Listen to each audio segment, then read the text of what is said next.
네, 우리 성도님들은 이름보다 더 많이 불리던 별명이나 어떤 표현들, 용어들이 있으셨습니까? 혹은 지금도 있으십니까? 저도 이 꼬리표처럼 따라오던 그 별명이 학창 시절에 있었는데요. 20년 만에 제가 그 별명이 무엇이었는지 지금 우리 이곳에 계신 성도님들에게만 몰래 공개를 하도록 하겠습니다. 제가 이제 고등학교를 입학했을 때 한 반 안에 이제 한 30명 정도의 아이들이 있었는데요. 서로에 대한 관심이 많았겠죠. 낯설고 이제 처음 알게 되고 어떤 친구일까 그런 초면에 아마 여러 가지 행동이나 말투도 조심스럽게 하지 않았을까 생각을 합니다. 저 역시 굉장히 조심스럽게 그렇게 하루하루를 보내고 있었는데 어떤 한 친구가 우연히 제 머릿결을 만지더니 단 한마디를 했습니다. 수세미 같네? 라는 말을 던진 것이었습니다. 그때부터 저는 3년 동안 이름 대신 수세미로 불리게 되었고요. 나중에 이 단어가 발전이 되어서 앞글자 숫자가 탈락해서 세미, 앞글자를 탈락시키고 중간 발음을 강하게 하셔야 합니다. 세미, 세미로 3년간 불리게 되었습니다. 굉장히 고통스러웠습니다. 그런데 이런 별명들이 지금 오늘 본문에 나와 있는 또 이 성경에 나와 있는 제자들에게도 동일하게 사용된 것들을 우리가 볼 수가 있습니다. 제자들 역시 자신의 이름보다 따라왔던 별명들 또 불리었던 표현들이 있었는데요.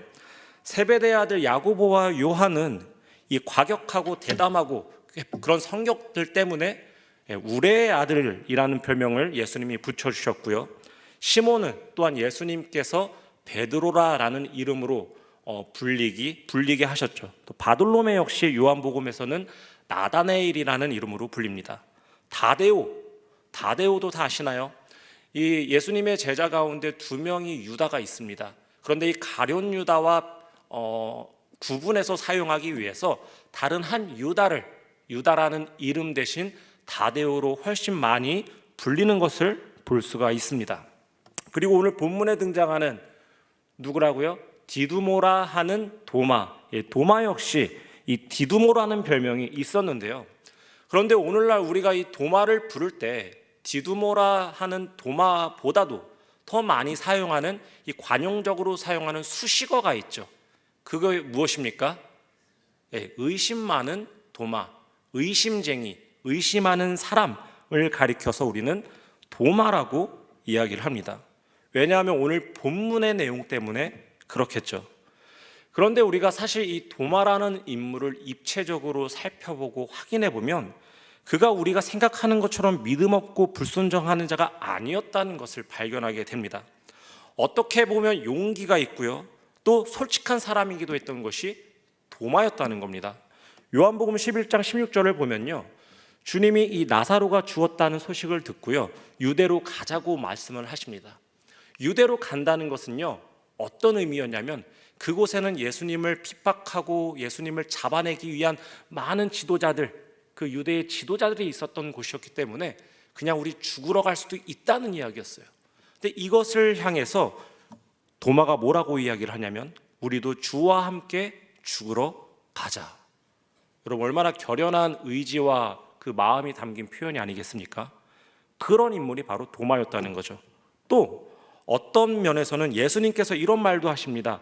예수님께서 근심하지 마라. 내가 너희가 올 집을 미리 예비해 두고 다시 와서 너희를 데려갈 거니까 너희들 거기가 어딘지 알지? 또 그 길이 어딘지 알지? 라고 질문을 하셨어요. 도마가 뭐라고 대답을 했을까요?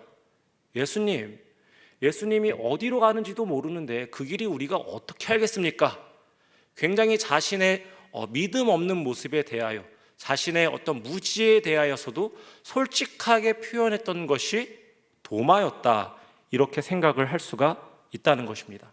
신앙적인 고백도 했었고 자신의 무지를 드러낸 적도 있는 도마였지만 공통적인 것은요. 도마는요. 자신의 상태를 표현하고 노출하는 것에 있어서 두려워하지 않는 인물이었다. 저는 이렇게 평가를 할 수 있지 않을까 생각을 해봅니다. 하나님을 향한 뜨거운 각오가 일어날 때도 자신의 무지로 주님의 말씀을 이해하지 못할 때도요, 자신의 상태를 솔직하게 표현하고 토로하고 나타냈다는 거죠.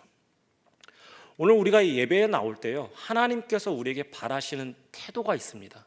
그게 무엇일까요?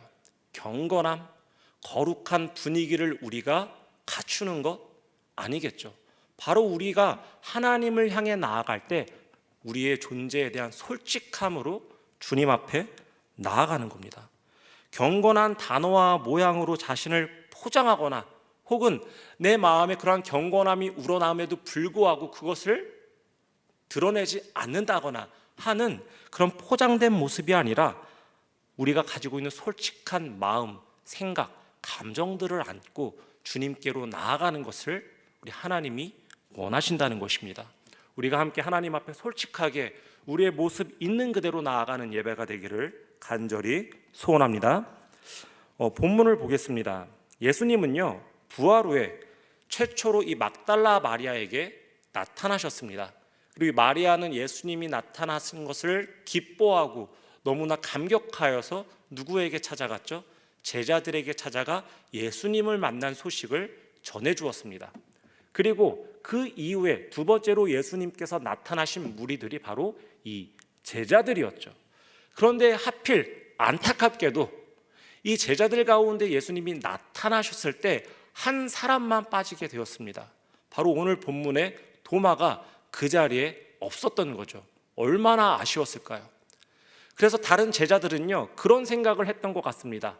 마리아가 그 귀한 소식을 자신들에게 기쁘게 가지고 왔던 것처럼 도마가 나타나면 우리가 예수님을 만난 이 기쁜 소식을 전해줘야지 하고 아마 그런 생각들을 하고 있었던 것 같습니다.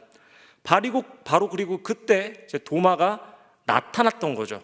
그래서 이 제자들은요, 마리아가 그랬던 것처럼 이 도마에게 가서 우리가 예수님을 보았다고, 예수님을 만났다고 소식을 전하게 됩니다. 자, 그 소식을 들었을 때 이 도마의 반응이 어땠습니까? 20장 25절 중반부터 한번 볼까요? 제가 읽겠습니다. 도마가 이르되 내가 그의 손에 못자국을 보며 내 손가락을 그 못자국에 넣으며 내 손을 그 옆구리에 넣어 보지 않고는 믿지 아니하겠노라 하니라. 아멘. 안 믿으시겠습니까? 예. 이 도마의 표현이 지금 어떻습니까? 굉장히 현실적으로 이 사건을 그리고 그 소식을 접하고 있는 거죠. 제자들은 분명히 목격했기 때문에 알게 됐는데 그 자리에 없었던 도마는 그것이 믿어지지가 않는 겁니다.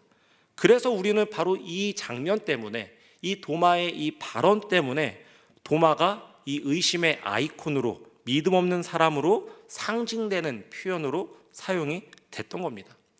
그런데요, 사실 이 도마의 의심은요, 도마의 이 표현은요, 어떻게 보면 재미난 것은 우리의 믿음을 더욱더 성장시킬 수 있는, 더 높은 경지에 이르게 하는 통로라고 우리가 생각을 할 수가 있다는 겁니다.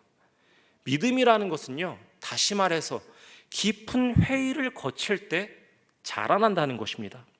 회의를 거치지 않는 믿음일수록요, 그 믿음이 금방 죽고 사라질 수가 있지만 이 깊은 회의와 좌절과 역경을 겪는 믿음은요, 무엇보다 단단하고 높고 깊은 믿음에 이를 수가 있다는 것입니다. 그래서요, 믿음을요, 이 회전하는 이 나선형으로 표현을 하기도 하는데요. 우리 가운데 한번 점을 딱 찍어 볼까요? 검지 손가락을 딱 펴시고요, 저를 따라해 주세요. 자, 가운데다 점을 딱 찍어 주세요. 그리고 원을 그리는데 나선원을 그리는 겁니다. 바깥으로 점점 커지는 원을 그리시는 거예요. 자, 어떻습니까? 원이 점점 커지죠. 자, 그런데 이 원을 그릴 때 이 원이 어떻습니까? 상승을 하다가도 하강을 하고 하강을 하다가도 다시 상승을 하는 것이 나선원입니다. 처음에 출발할 때는요, 한 바퀴를 시계 방향으로 돌릴 때 이전보다 높은 경지의 믿음에 이르게 되죠. 그런데 그 믿음은요, 금세 어떻게 됩니까? 이내 다시 이전보다 더 깊은 회의와 절망의 자리로 나아가는 것을 보게 된다는 거죠. 그리고 또다시 그 절망의 자리, 회의의 자리를 지나다 보면 또 이전보다 높은 믿음의 경지에 이르게 되고, 이것이 무수히 반복될 때 결국엔 어느샌가 흔들리지 않고 굳건한 단단한 믿음을 소유하게 되는 것이 바로 우리의 신앙이라는 것입니다.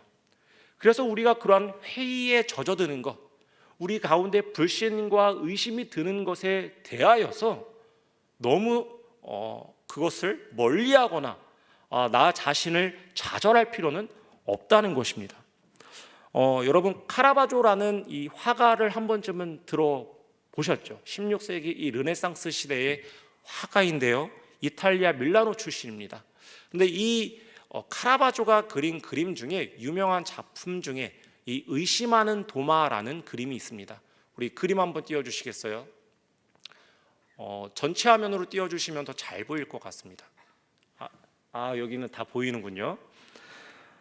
이 작품을 보면요, 이 르네상스라 하면은 사실적이고 합리적이고 과학적이고 실증적인 것을 중요시 여기던, 그래서 그러한 사상들이 사회 전반에 문화나 경제나 또 이 예술계에도 영향을 끼쳐서 이 그림에 그러한 표현들이 많이 드러나는 것을 볼 수가 있습니다. 이전까지는요, 이 르네상스 이전까지는요, 이 그림들이 굉장히 초월적이고 또 경이롭고 뭔가 경외감을 일으킬 만한 그러한 그림들로 그려졌다면, 자, 그림 보이십니까? 그런 어떤 경이로움보다는 굉장히 사실적이다라는 인상을 받게 되죠. 제가 이걸 잠시 설명을 드려보겠습니다. 이 그림에 지금 네 인물이 등장을 하고 있습니다. 예수님과 도마, 그리고 나머지 두 제자입니다. 그림을 보면 이 네 사람의 시선이 한 곳에 집중되고 있는데요, 예수님이 옷자락을 들고 보여주는 바로 그 옆구리입니다. 예수님이 어떻게 하고 계십니까? 이 옆구리를 들고 계시죠. 그리고 그 가로로 벌어진 창날의 상처가 깊게 나 있는 것을 볼 수가 있습니다. 예수님의 모습은 어떻죠? 창백해 보이고요, 얼굴은 평화롭지 않고 피로해 보이는 기색이 많이 보이고 있습니다. 그런 예수님이 이 도마의 손목을 붙잡고 여기 창자국 때문에 절개된 부위로 도마의 손을 이끌고 있는 장면이 지금 그림의 장면입니다. 자, 그렇다면 도마의 모습을 한번 볼까요? 지금 손이 잡혀 있는 사람이 도마인데요, 도마의 이마가 어떻습니까? 깊은 주름이 잡혀 있습니다. 왼손은 허리에 얹힌 채 오른손을 뻗어가지고 예수님의 상처 자국에 손가락을 깊이 찔러보고 있죠. 마치 누구처럼? 부의검처럼 예리한 눈빛으로 상처를 살피고 있는 것이 도마이고요. 마지막으로 두 명의 제자들 역시 도마 뒤에서 호기심에 가득 찬 모습으로 이 광경을 보고 있습니다. 이 그림을 보면요, 이 도마와 제자들에게는 예수님에 대한 어떤 존경심이나 경외심이 이 그림을 통해서는 도무지 표현이 되어 있지는 않은 것 같습니다. 그럼에도 불구하고요, 제가 이 그림을 보여드리는 이유는요, 여기에서 우리가 중요하게 한 가지를 좀 관찰하고 짚어봤으면 하는 부분이 있기 때문입니다. 그것이 무엇이냐면요, 예수님이 도마의 손을 끌어서 여기에 집어넣고 있다는 것이에요. 그게 무슨 의미일까요? 회의하고 있는 도마의 의심을 인정하고 받아들이고 계시다는 것입니다. 우리는 의심하는 도마를 부정적으로 여겨왔고 반면교사처럼 삼아왔지만 적어도 이 그림에서 예수님만큼은 그러지 않으신다는 거예요. 물론 이 그림을 우리가 성경처럼 무오하게 해석하고 적용할 수는 없을 겁니다. 예수님이 창백하고 피로한 표정, 저건 말이 안 되겠죠. 부활하신 예수님이 어떻게 그럴 수가 있겠습니까? 그러나 예수님이 그 의심하는 도마를 향해서 그를 부정하거나 적대하거나 멀리하지 않으시고 그 손을 잡아서 그 의심의 자리에서 믿음의 자리로 초대하시는, 그리고 그의 의심을 있는 그대로 인정하시는 모습이 오늘 본문에서 우리가 말씀하고 있는 그 내용과 참으로 많이 닮아 있기 때문에 여러분들에게 이 그림을 보여드리고 싶었습니다. 사랑하는 성도 여러분, 우리도 불신이 있지 않습니까? 성경이 믿어지지 않을 때가 있고요, 하나님이 살아계시다는 것이 믿어지지 않을 때도 있고요. 나를 위해 계획하신 것이 있다고 하는데 그 계획이 정말 있는 것인지 의심이 갈 때도 있습니다. 바로 그런 순간에 도마의 손을 붙잡고 계시는 우리 주님을 기억하자는 것입니다. 그 의심의 손을 붙잡고 믿음의 정점으로 안내하는 이 주님의 손이 나의 손을 붙잡고 있고 여러분의 손을 붙잡고 있다는 것입니다. 내 안에 어떤 불신과 회의가 있더라도요, 주님이 그것을 붙잡고 우리를 더 큰 믿음의 길로 안내해 주실 거라는 것입니다. 그 사실이 저와 여러분들에게 힘이 되기를 간절히 소원합니다. 자, 그럼 마지막으로 우리가 풀어야 할 숙제가 있죠. 내가 가진 의심이 어떻게 더 나은 믿음으로 전환되게 하는가, 그 방법이 무엇일까 하는 것입니다. 이것을 위해서 우리가 26절부터 이어서 보겠습니다. 26절을 보면요, 여드레가 지났습니다. 일주일 후 첫 번째 부활 기념일이 된 거죠. 제자들이 다 모여 있었고요, 이번에는요 도마도 함께 있었습니다. 이때 놀라운 일이 다시 일어납니다. 예수님이 그들 가운데 나타나신 것이에요. 예수님은 이 제자들에게요 샬롬이라고 인사를 하고요, 그리고 예수님이 이 나타나신 목적대로 바로 누구에게 말씀을 하시냐면 도마를 돌아보며 다음과 같은 말씀을 하십니다. 내 손가락을 이리 내밀어 내 손을 보고 내 손을 내밀어 내 옆구리에 넣어 보라. 아멘. 아까 우리가 그림으로 보았던 장면들이 지금 펼쳐지고 있는 거죠. 그런데 조금 전의 그림과 한 가지 차이점이 있습니다. 오늘 본문의 차이점 잘 보십시오. 발견이 되십니까? 카라바조의 그림에서는요 도마가 손가락을 넣어보는 장면을 아주 실감나게 묘사를 했죠. 예수님이 그 손을 잡아서 끌어가지고 옆구리에 갖다 끼워 놓았어요. 그게 조금 전에 보여드린 도마의 의심이라는 작품에서 나오는 장면입니다. 그런데요, 성경은 어떻습니까? 오늘 본문 어디에도, 또 이후에 쓰여진 어떤 서신서나 예언서에서도요 도마가 자신의 손가락을 예수님의 옆구리에 찔러 보았다는 기록이 아무데도 한 군데도 없다는 것입니다. 손가락을 넣어봤더니 의심이 거쳐졌다고 말하지도 않는다는 겁니다. 그러면 무엇 때문에 도마는 자신의 의심을 믿음으로 전환할 수가 있었습니까? 단 한 가지입니다. 찾아오신 주님을 보았기 때문에. 예수님을 만나고 보는 것만으로 그의 의심이 단번에 거룩한 믿음으로 역전이 되었다는 것이죠. 우리의 믿음이 회복되는 조건이 바로 여기에 있는 겁니다. 미국의 어떤 변증신학자는요 의심을 세 가지로 분류를 합니다. 사실적 의심, 정서적 의심, 또 의지적 의심이라는 표현으로 분류를 합니다. 사실적 의심이라는 것은요 말 그대로 성경의 객관적인 사실들에 대하여서 의심을 하는 것이에요. 이 성경에 나타나 있는 역사적인 기록들이 정말 진짜입니까? 여기에 나타나 있는 그 이적들을 과학적으로 입증할 수가 있습니까? 이러한 질문들을 던지면서 의심을 하는 거죠. 이런 의심에 대해서는요 객관적인 증거를 확보해서 제시하면 어느 정도 해결이 됩니다. 문제는 그 뒤에 있는 의심들이에요. 정서적 의심과 의지적 의심입니다. 정서적 의심이라는 것은요 아무리 객관적인 사료와 증거를 제시할지라도 내가 그것을 체험적으로 느끼고 경험하지 못하면 그것을 믿을 수 없고 신뢰할 수 없다고 이야기를 하는 겁니다. 내가 그거 경험해봤는데 별거 아닌 것 같은데 라는 이야기를 하는 거죠. 의지적 의심 또한 무엇일까요?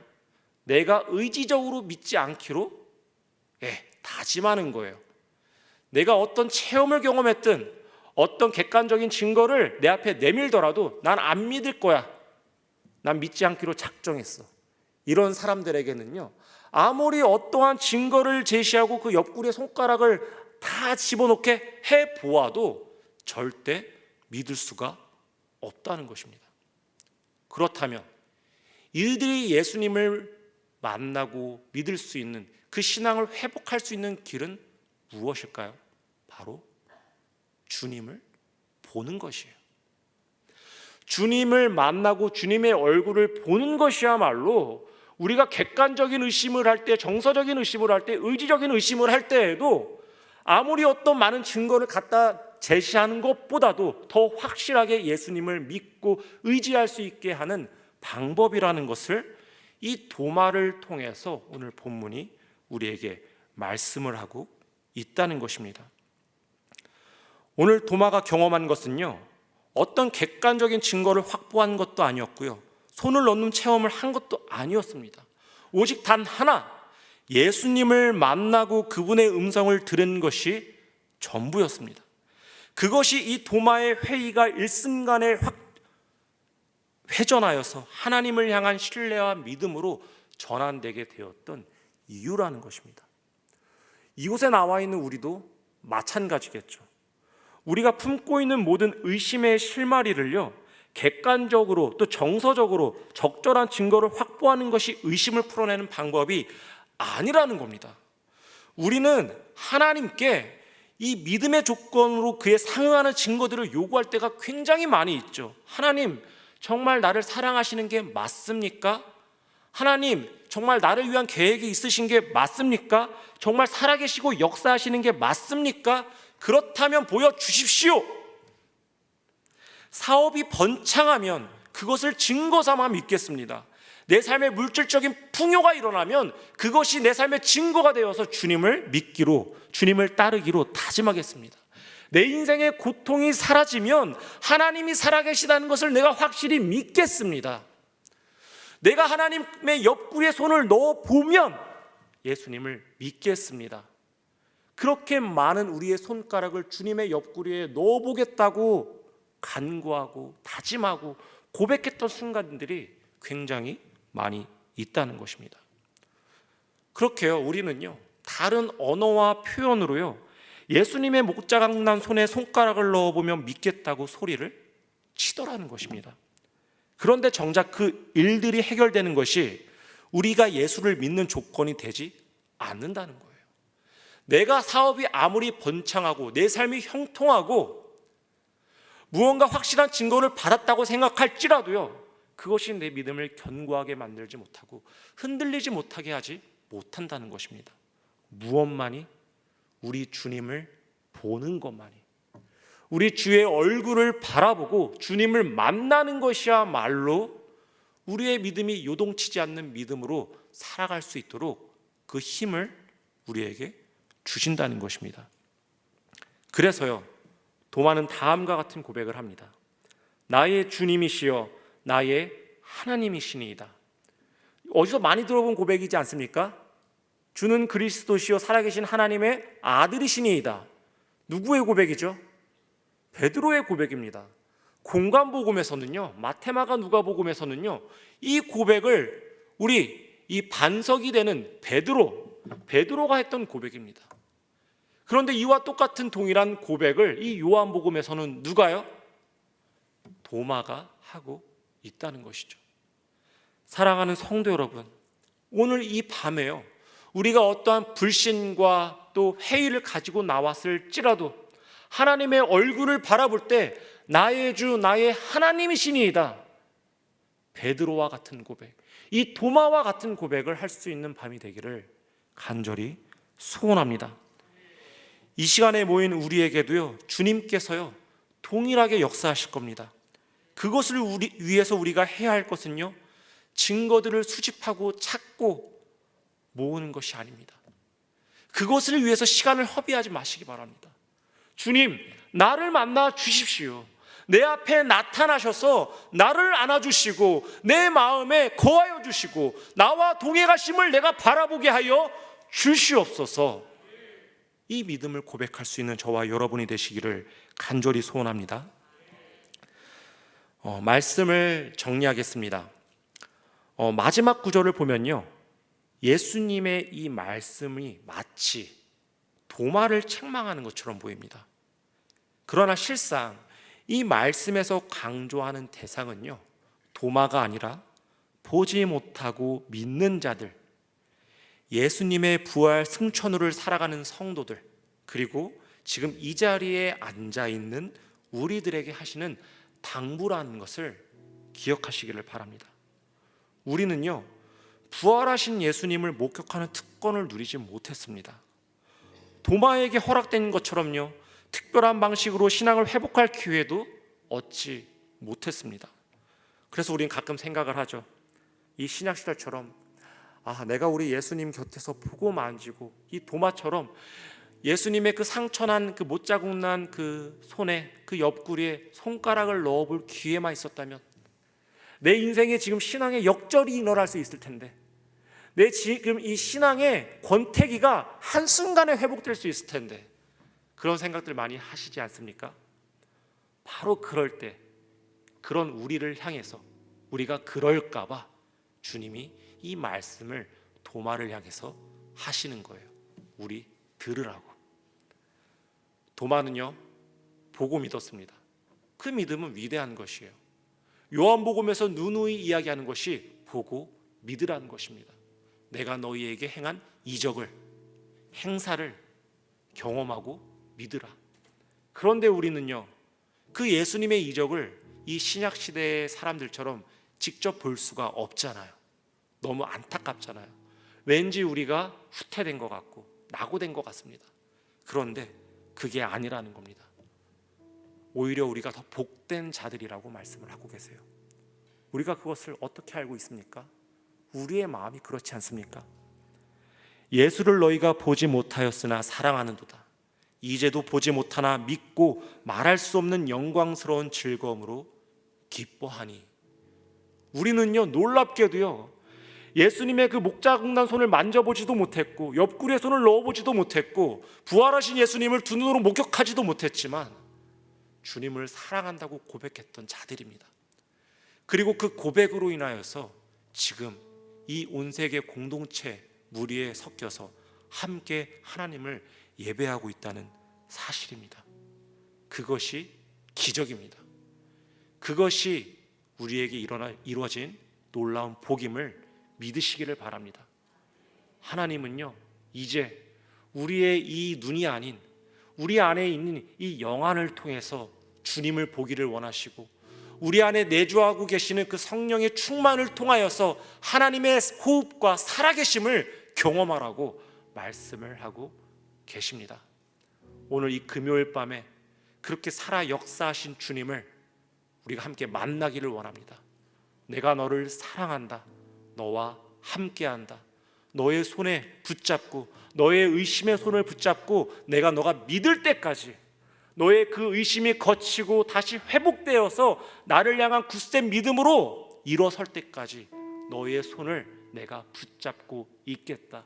그 음성을 우리가 함께 들을 수 있는 이 밤이 되시기를 주님의 이름으로 간절히 축원합니다. 우리 같이